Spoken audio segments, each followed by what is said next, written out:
इगतपुरी शहरातील खलचीपेठ येथील तरुण उत्साही होतकरू संगीतकार स्वराज शिंदे व युवराज शिंदे या बंधूंचं राज म्युझिक स्टुडिओचं उद्घाटन न्यूज 7चे संचालक राजू देवळेकर यांच्या हस्ते संपन्न झालं।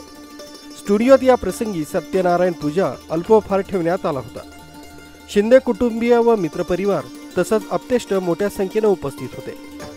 इगतपुरी तालुका हा आदिवासी तालुका असल्यानं संगीत क्षेत्रात कारकीर्द घडवण्यासाठी येथील संगीतकारांना गायकांना राज स्टुडिओच्या माध्यमातून मोठं योगदान मिळेल असं राज स्टुडिओचे संचालक संगीतकार युवराज शिंदे यांनी आपल्या मनोगतातून व्यक्त केलं।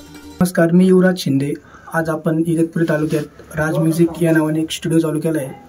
तर मी म्युझिक क्षेत्रामध्ये लहानपणापासून होतो आणि मी याचं शिक्षण वगैरे घेतलं आणि लहानपणापासून मला वाटायचं की इगतपुरी शहरात आपला ग्रामीण तालुका आहे आणि आदिवासी पट्टा होतो, तर आपल्या तालुक्यात आपले जे लहान मुलं आहे किंवा आपले मित्र भाऊ आहे त्यांनी याच्यातून काहीतरी मार्गदर्शन घ्यावं।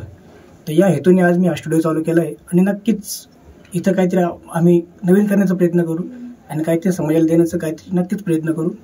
हाच आमचा प्रयत्न राहील आणि नक्कीच ज्यांना कोणी मार्गदर्शन पाहिजे असेल ते नक्कीच संपर्क करू शकता। मुख्य म्हणजे यामध्ये माझ्या आईवडिलांचा खूपच प्रोत्साहन होतं आणि मला त्यांचा खूप सपोर्ट होता। आज जे मी काहीपर्यंत पोहोचलो ते फक्त माझ्या आईवडिलांमुळेच। या प्रसंगी श्री साई सहाय्य समितीचे निखिल करपे, अमोल धांडे, प्रवीण बटाटे, रोशन करपे, सुगंध लभाने, अक्कू करपे, दादू धुमाळ, दीप शिंदे, राहुल शेटे आदी उपस्थित होते। सुमित बोधक, न्यूज 7 मराठी, इगतपुरी।